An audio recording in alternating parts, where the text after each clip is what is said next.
На традиционалниот натпревар на средношколци во организација на Младинската асоциација на средни стручни училишта на Македонија, средношколците од Средното општинско училиште Гошо Викентиев се натпреваруваа во дисциплини кои не се од соодветна струка, туку во спорт, театар и подготвени штандови.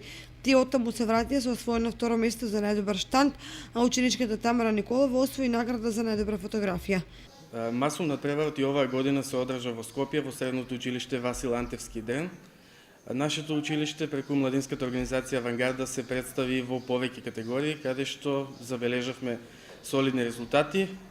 Наградени сме во две категории и тоа најдобар штанд, каде што под менторство на колешката Елизабета Минова група ученици го освоија второто место, како и во категоријата најдобра фотографија, каде што како ментор сум јас, а наградена е ученичката Тамара Николова од 4-та година со втора награда.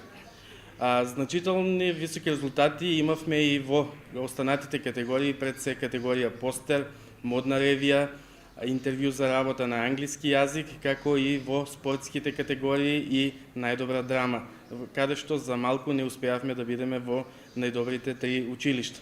20 средношколци во Штип учествува на регионалниот натпревар по спелување на англиски јазик и се обезбедија со виза за учество на државните натпревари што ќе се одржат на 17 мај во Скопје. Јас сум Андреј Јорданов, учествував на регионалниот натпревар по англиски на Spelling Bee под менторство на професорка Кристина Јанева и се пласирав за државниот натпревар по англиски во Скопје. Јас сум Никола Арсов, се натпреварував на натпреварот Spelling Bee кој се одржа во Штип и успеав да поминам на државниот натпревар во Скопје под менторство на професорката Кристина Јанева. Успехот се должи на напорната работа преку цела учебна година на учениците од СОУ Гошо Викентиев со нивните професори и ментори.